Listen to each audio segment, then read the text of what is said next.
What's up, everybody? This is Kamaru Usman, the Nigerian Nightmare, UFC undisputed welterweight champion of the world, and you're locked into Influential Records with DJ Firestar on Spotify.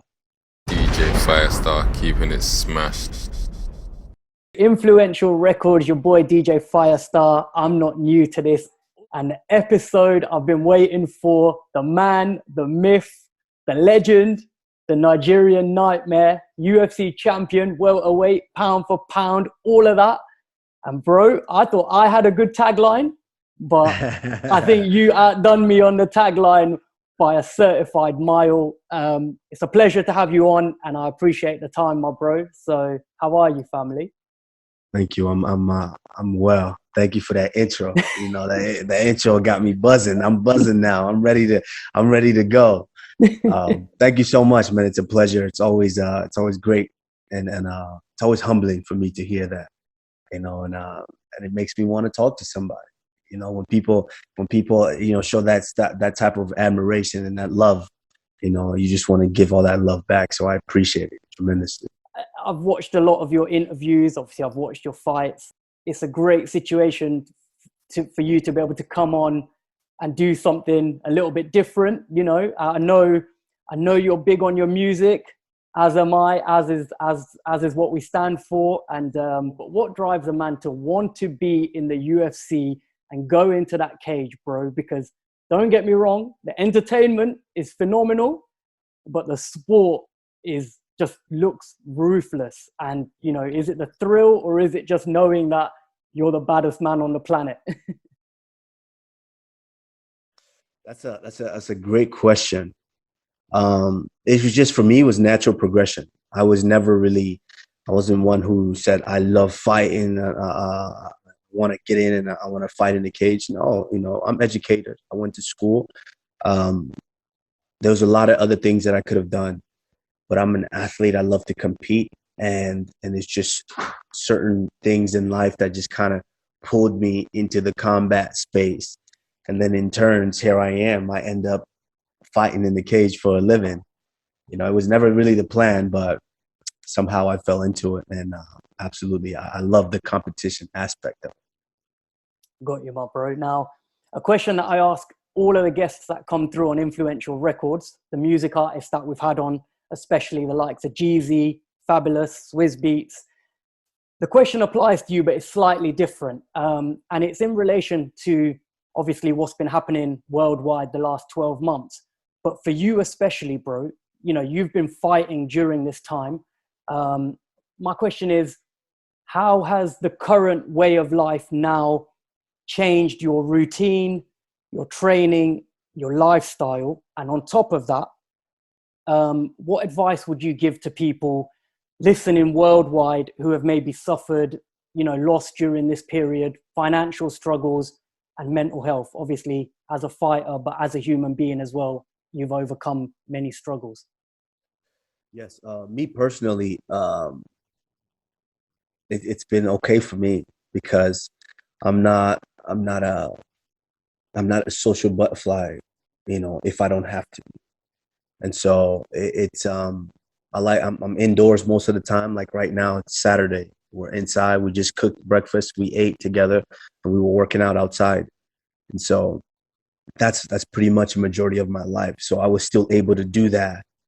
And the only difference is now I still got the chance to go out and compete. And so I'm thankful for the UFC for still being able to find a way to keep us safe and still being able to entertain the masses all across the world. But yeah, as for the rest of the world, it's such a difficult and it's such an unprecedented time because no one expected this and expected it for it to hit as hard as it did, for it to really shake the world up, shake people up, and people are losing their jobs, people are losing, you know, lives, they're losing family members, all of that. You know, it's been extremely tough, and I just feel for everybody. My heart goes out to everyone.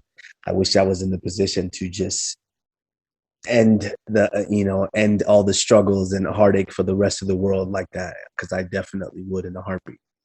So what we like to do on the episode, before we get into your influential records, is I like to set the tone for the episode, right? So these aren't your influential records. We're going to get to those, but I want you to pick something that we can throw on for the people locked in, just to get us warmed up directly from yourself. Maybe break down what you're picking, maybe something fresh, something that you're listening to right now, and tell us why you're picking this one, and we're going to fling that one on. Ooh, right now. Now it's a little different for me. It's different for me because I've got a little one. So when the little one is in the car, I'm listening to certain tunes, certain show tunes and whatnot. But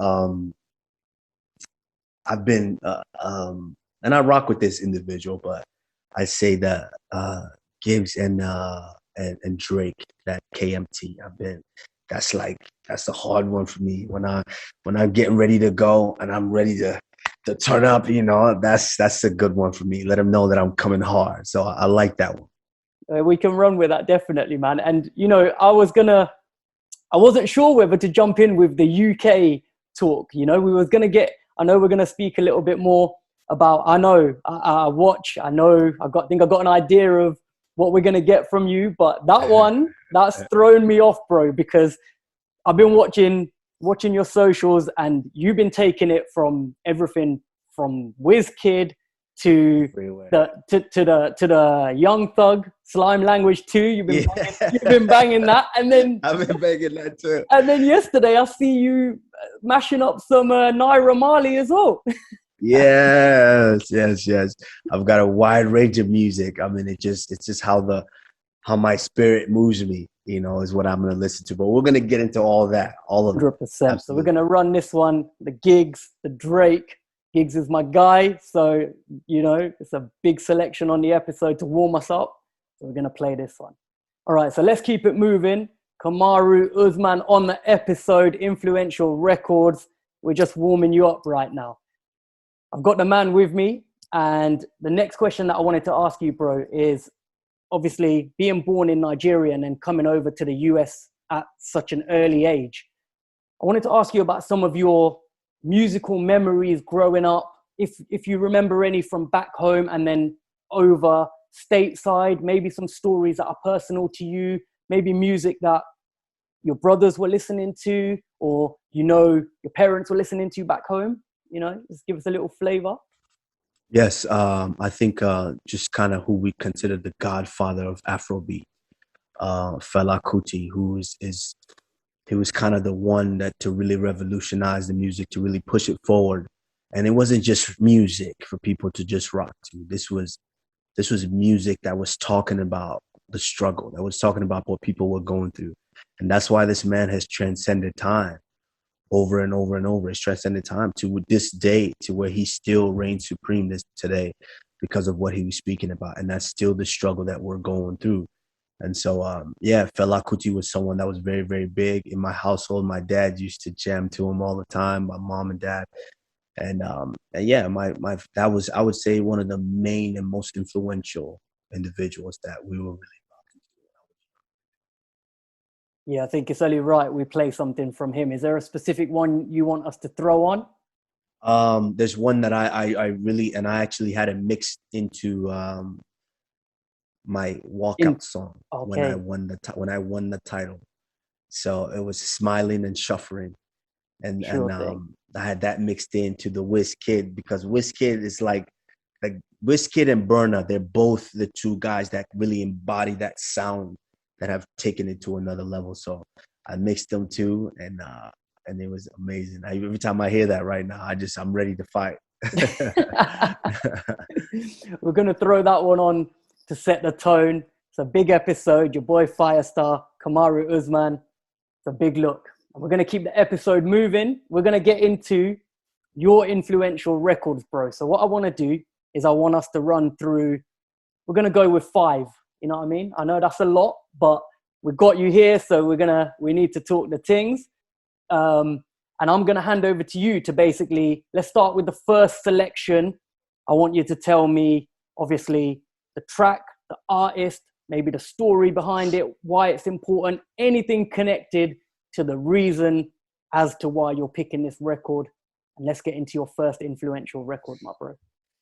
Uh, First influential record. Man, there's so many. So many. That's why I like catching people on the spot, Kamaru, because Yeah. sometimes it's just about what you're feeling.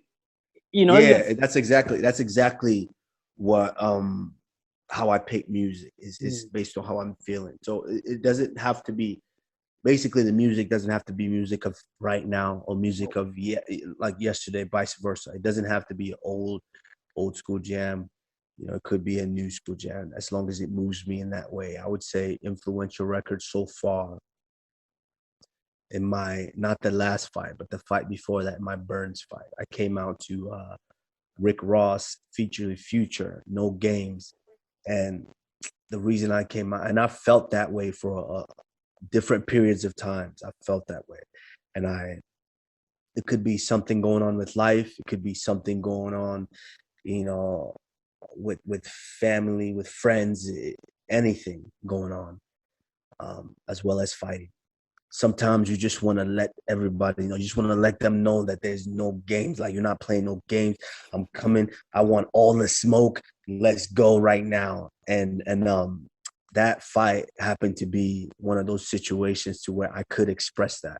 I could let them know that this is no games. They were talking, saying they know how to defeat me, how to beat me, how to do this. They're gonna take everything that I worked for, my title, and I needed to show them that this is no games out here. No games, man. It's going down. And so that track right there, I think, speaks to everybody. When you want to tell people that this is no games, that you're really a savage on the inside, then you play that track. So I would say that one is a big one for me. A really, really big one. Love that one, my bro. Your Yeah. first selection. Just introduce that for us, and we're gonna run that one. Yes, first selection. Sometimes you might need to show people that, you're not playing no games, that this is real savage life going on.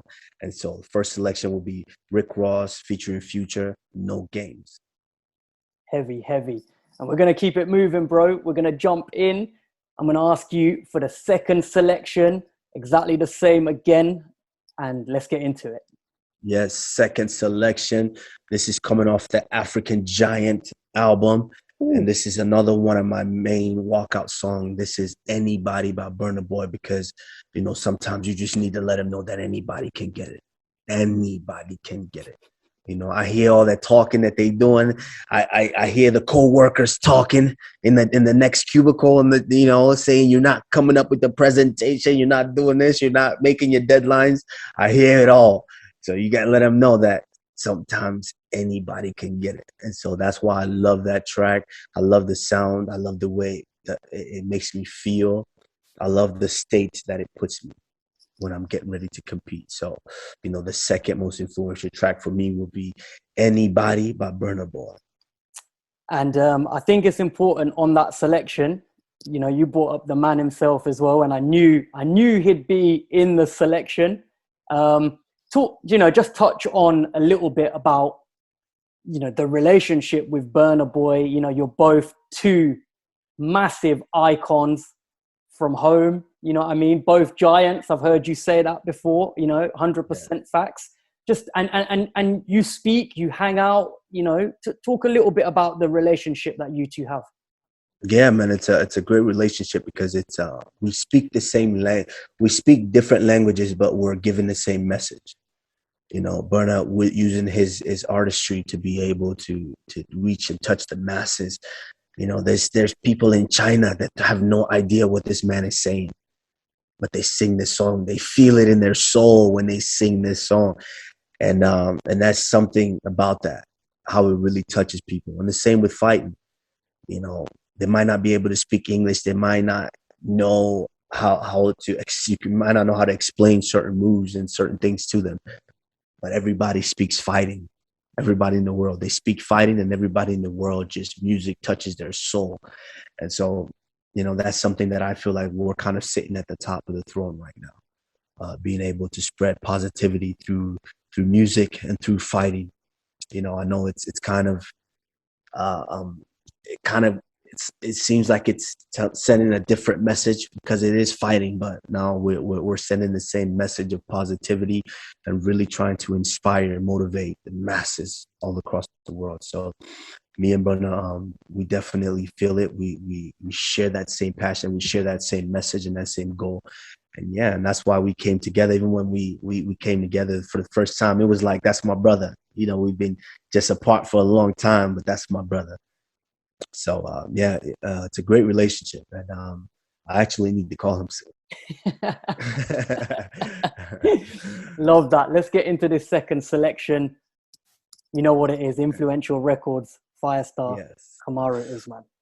Okay, I would say my next selection, another heavy track that I just vibe to a lot is you know, Wizkid is done it. This one is more of a groove, but it's just sometimes you just need to be groove. You need to feel jiggy, you know, when you're about to get in there, and that's what this song does to me. It puts me in that zen-like state to where I'm just grooving and I'm just jiggy, you know. But at the same time, I'm a problem when I step inside that cage. So I'm gonna go with that third selection. I'm gonna go with Wizkid, Soccer by Wizkid. Big selection. And let's run into your fourth influential record, my brother, when you're ready. Yeah, my fourth influential record. Man, it's there's a lot of big ones here. There's a lot of tough and moving parts, but I would have to say Future, Married to the Game.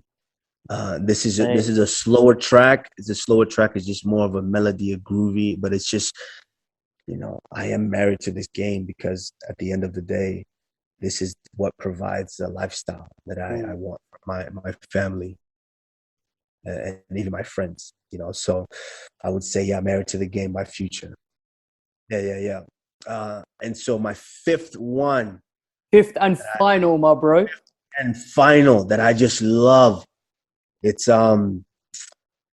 you know, this is another slow one. It's a slow melody. Like, I know a lot of people expect, like, a fighter when you're walking out, they want a fighter to be listening to something hard, you know, head banging music. But you know, I'm a little different. I want something that keeps me in the groove, keeps me in a nice flow, and I want to be zen. I want to be able to use my mind. I want to be able to think.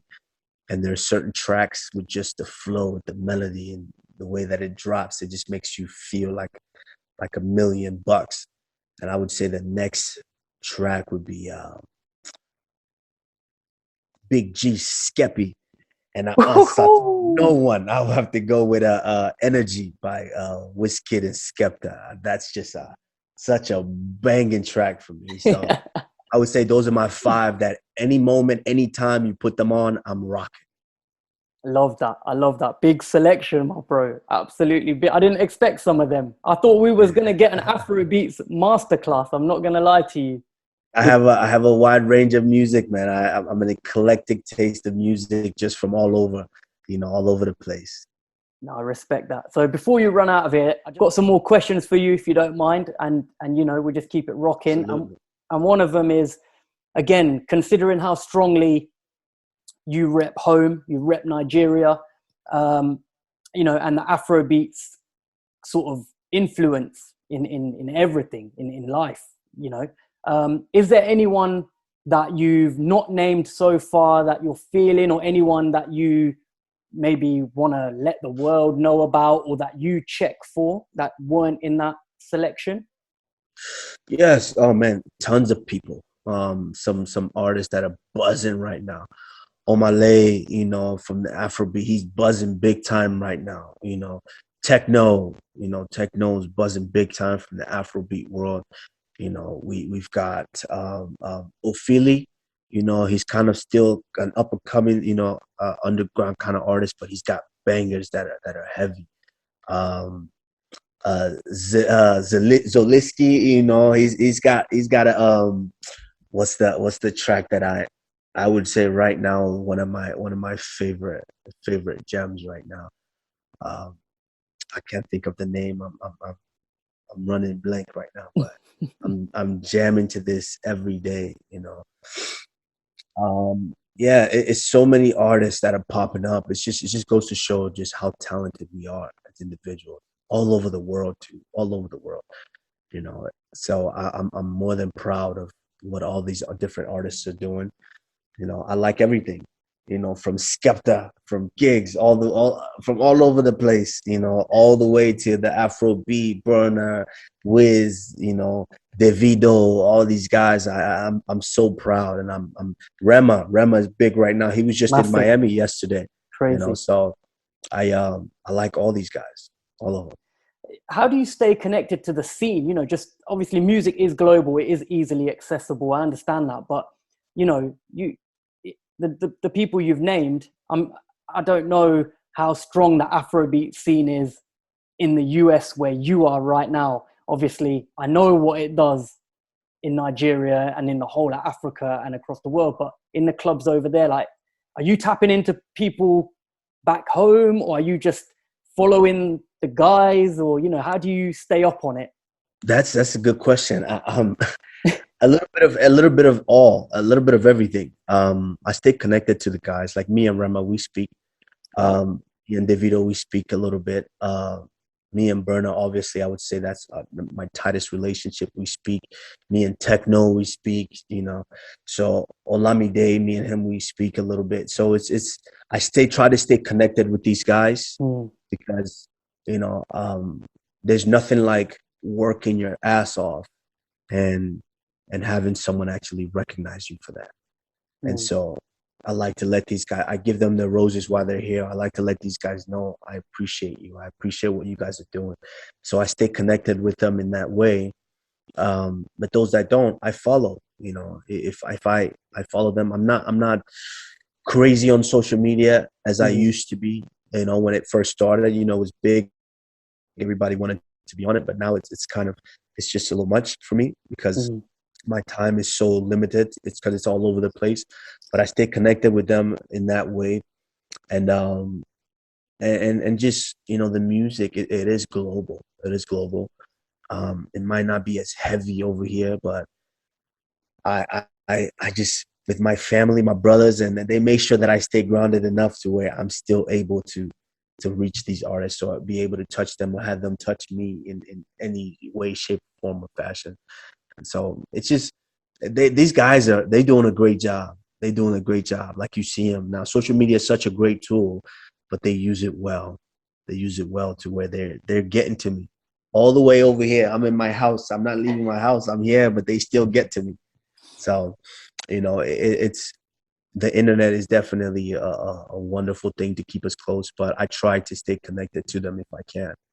Do you feel that that I think I've always got a strong sense from watching you speak about it that there's a real sort of brotherhood between, you know, yourself and the guys from back home, regardless of what you're doing, regardless of which Absolutely. field. Like, that's your brothers, you know, and Yes. you rep that to the core, kind of thing. Yes, absolutely. It doesn't matter where we are. We could meet in a little bar, a little tiny bar in China. Oh, that's my African brother. It's going Brother, on. that's my guy. It's going up. We lit. We having a good time. So that's it doesn't matter where we are, but it's just that brotherhood that we feel because we understand what it is when we meet each other, when we're around each other. We understand the love. And so yeah, that's it's always a love that you can never explain, but we all feel it. 100%. I think that's what life is all about as well. You know what I mean? Like, have to Yeah. enjoy those moments, and you got to give love, receive love, and just build like that. You know what I mean? But Yeah. final questions that I want to throw your way that we asked the audience. So I'm going to run through these and let's see Yeah. how you feel about these. So the first one, you've touched on it a little bit, but we've heard a selection from you that gets you motivated. But what kind of sounds bring you peace as well? Oof. That's a good one. That's a good one. I'm more into the I'm old school R&B soul tracks. And so off the top of my head, the woman that I think just touches me when she sings, Jill Scott. just got Wow. her just so powerful artist to where she really touches me when she speaks. I would also say is a track. I can't give you guys this one because this is my secret one. This is a secret track that I like to listen to within certain moments in life that I'm really feeling something. So I can't give you guys that one, but there's a track out there and it's by an underground artist. No one really, she's not big. It's a track by Allison Taylor. It's not. That's all I'm gonna say. That's all we're gonna find that one now. You know what yeah. I mean? But it's when I'm feeling blue. That's one that I like to listen to and uplifts me. Just keeps me. I'm in a zen-like state. Keeps me there. And another one, Erykah Badu, such a soulful artist, and she's one that still speaks to me. And one that I'm gonna throw in is kind of like a wrench. But this is a guy that makes me think. His music is so powerful and soulful. It makes me think, even though he's a rapper. Mos Def. Oh wow! Okay, He's got a couple of tracks that make me just think. It's some of them might have a little bop to it, but they make me think, and it just brings me the simplicity of life. And so I would say those right there are the ones that when I'm there, those are the guys that I listen to. Yeah, no, I'm feeling that, man. I did not expect Mos Def, We're going to keep it moving. Another one here. This is a good one. What psychological advantage do you feel, if any, do you have with coming out second during a fight? Can music help intimidate the opponent? But also, watching you, I feel as if you're just using music to have fun when you're coming out more than, maybe in the previous fights there maybe, like you said, there's an aggressive one or whatever, but you seem to be having a good time. So speak a little bit about that and the intimidation side of the game that you're in and coming out first or second and the music associated to that. Yeah, it's to some people, yes, there is a bit of a factor in there, but to me, not really, because I know who I am and what I do, and what my biggest psychological advantage is being able to be in control of my mind. When your mind starts running wild on you, that's when you're not in control anymore. That's when things can kind of go left for you. But for me personally, I think it's when I'm able to be in control of my mind. So whether I walk out first or second, I'm in control. To where I might not even hear your song. One that I actually did hear was when I was fighting for the title. When I fought Tyron Woodley for the title, he came out second. So I got to hear his music, and I think he had like 3 different musics in there, 3 different mixes. So I'm hearing them, and I know my was a bop. My song was a bop. I had my fun grooving to my song, and I got in. And he came in. First one was okay. Second one was his typical, "I'll beat your ass." Yeah, okay, that was okay. And then the third one was hard. It was like maybe Rick Ross or something. I was like, oh, that's hard. So it's being in control of your mind. If you're in control of your mind, then you can have fun like that. Oh, that's hard. I like that. That's not gonna stop you from getting your butt kicked when you get in here. Saying. But I like that. I like that. So being in control like that, to where on the contrary, some people they're already nervous. They're very nervous.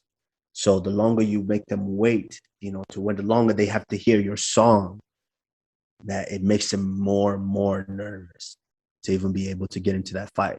So I would say that's probably the advantage of coming out second. Right. Is I can take my time. I can walk slow if I want, to where he hears all the song, everything, every word, or I can just do it my way, do it my time, go in there and get going.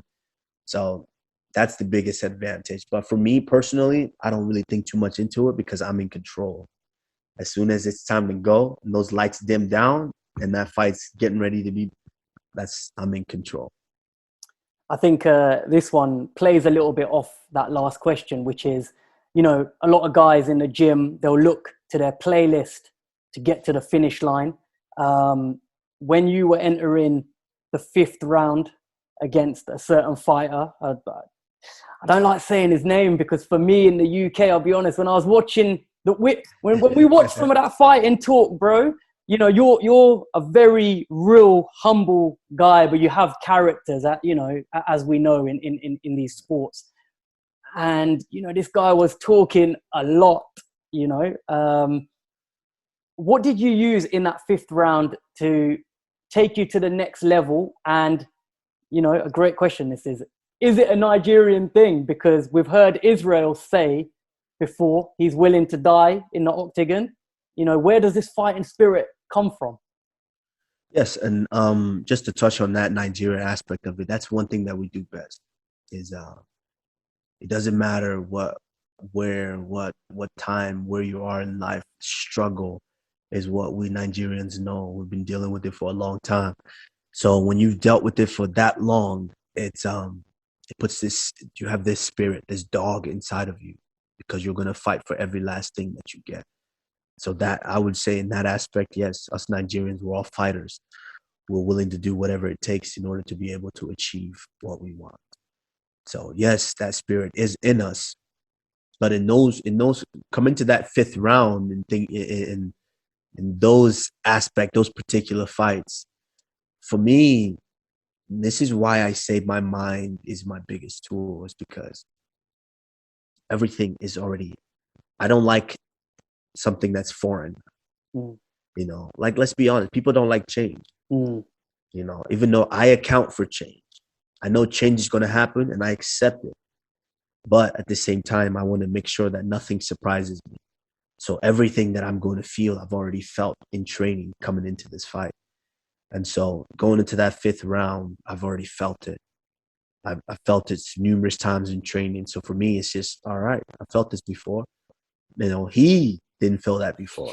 He's never had anyone push him to that point. He's never had anyone still be standing there in the 5th round saying, I'm coming, I'm still here. He's never felt that. And you saw the difference in that. And that's the thing for us, is we already prepared our mind to be able to go to where most people can't go. And so in that fight, in the 5th round, as it ties into music, a lot of people, like you said, a lot of people rely on music to get them through that workout. I know that. So in preparation, I've already turned the music off in the 3rd round. I turned the music off in the 3rd.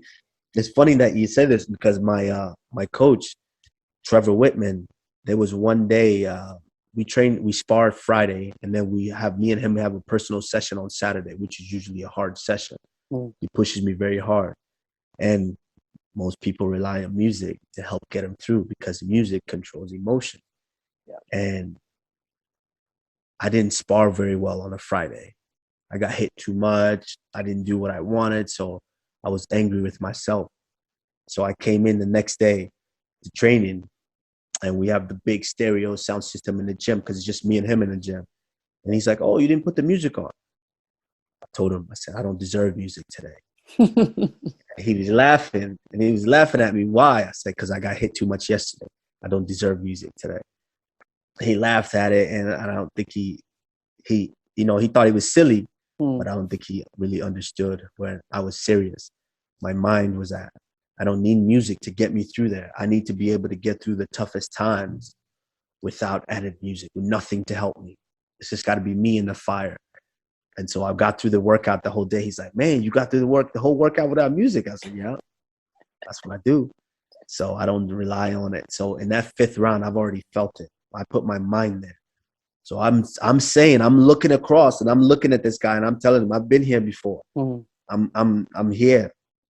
I'm here all night. I'm here. I'm coming forward, and I'm gonna put it on you all night. And I don't think he was ready for that, because we saw at the end, I ended up putting him away. Crazy. I was a crazy one, bro. Most definitely. And this last couple, I love this next one.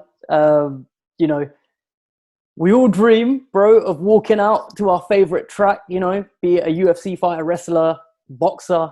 And I want to touch on, been a lot of talk about this UFC Nigeria, UFC Africa situation. What track would you be coming out to?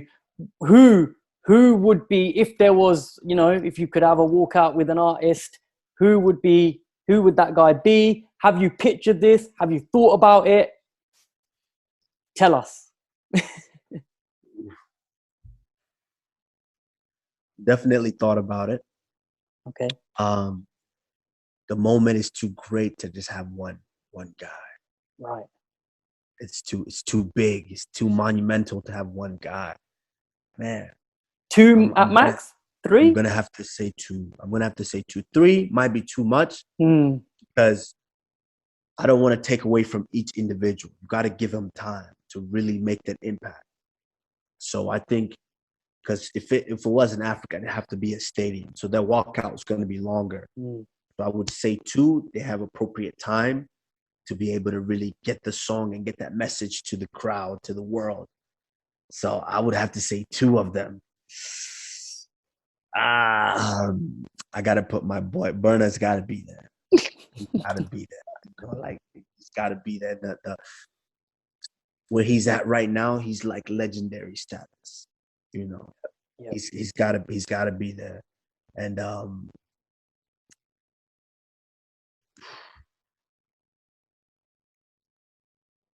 because I'm a young guy and I'm in that place in life.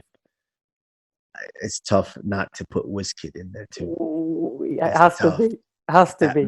That mashup between them two. That's a show in itself. That's a show in itself, bro. I'm talking for decades. This is something that would be buzzing for decades. So I would say, yeah, those two combination together would definitely be the walkout. You've definitely thought about this, haven't you? Absolutely. Big time. The official after party for that event, right, in Nigeria. Obviously, you're due to, I believe, you're going back. You've not obviously been back for a minute. So the official after party, if that event was to take place, you can have 3 artists to perform at the after party. Who would they be? And of course, bro, I want to be there to play on the set as well, you know, so we're going to have to talk about that for me to run some rhythms for you, but I'll throw that in. Let's talk about the 3 artists that you'd love to have on an official sort of homecoming after party, victory party, of course, you know? I would say, of course, Techno's got to be there. You know, we just got Wizkid and Burna just performed at the fight. So they're just chilling. Gonna be chilling. They're just chilling with me. They're good. They're chilling with me. Techno, of course, has to bless us. Man, it's so big.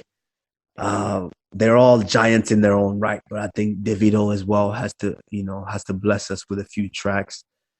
I'm gonna throw my girl in there. I'm gonna throw my girls in there. I would say Tiwa Savage has to be able to bless us too. Love that. And Yemi Alade has to be able to bless us too. I would say they're the queens right now of that Afrobeat, and I would say them too. We gotta throw them in there. It's not just about the dudes; it's the guys. My ladies as well have got massive tunes, so I would say them too.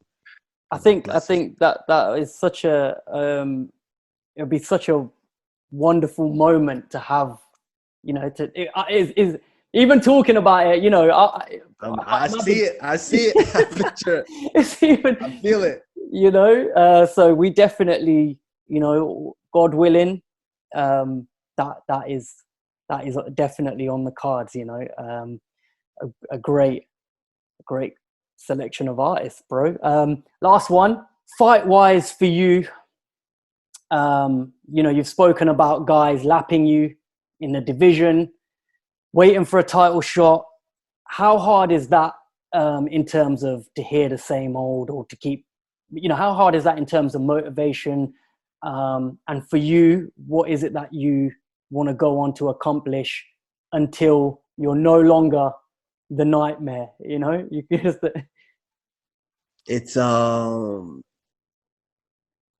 It's hard because new challenges give you a certain type of motivation, which is what a lot of people can't deal with, is that lack of sleep. You know, when you lose sleep because of you're so worried about this guy, you're so anxious about this guy and what they possess and what they could do. So the lack of that is like, you know, what's the motivation? Well, you know, unfortunately for all these guys, is I'm not one who really needs all of that. I'm not one who needs a new challenge in order to be able to get motivated. I find something in between in these guys, something that just that might piss me off. Whether it's their face, whether it's the way they laugh, you know, something pisses me off to where that I use that as motivation. And these guys, they make it easy for me because when they talk and I know they're just trying to get the fight, but I take it seriously because this is not a game. I'm not playing football here or any type of game. This is real. Yeah. And so when these guys talk, I take it personally. And I use all of that as motivation to how I prepare for these guys. So these guys can't sit there and come and say, "Oh, I know he's not motivated for me. I'm gonna be ready." No, trust me, I found something. Maybe it's something you said 3 years ago. Maybe it's something you said about your neighbor's dog 2 years ago. I found it and I use it as motivation now. And I'm gonna take that out on you when we step inside that octagon. I love that, my bro. I love that. And you know, that's all the questions. I wanna big you up for the time. You know, it's an honor for man to be getting you on one of the episodes. We're gonna make it legendary. It's gonna be a big one. And is there anything you want to say to the people locked in before you carry on with your I just want to say thank you to everybody following me, everybody that's you know, everybody that's ever really watched my fight, everybody that's ever watched my interview, whether you love it or whether you hate it. Thank you. I appreciate all of it. And to all my UK brothers, I swear, I promise, I feel like I'm from the UK every time I talk to one of my lads or one of my brothers. It's all love everywhere. Massive. Big up everybody in the UK. I appreciate and I love every one of y'all.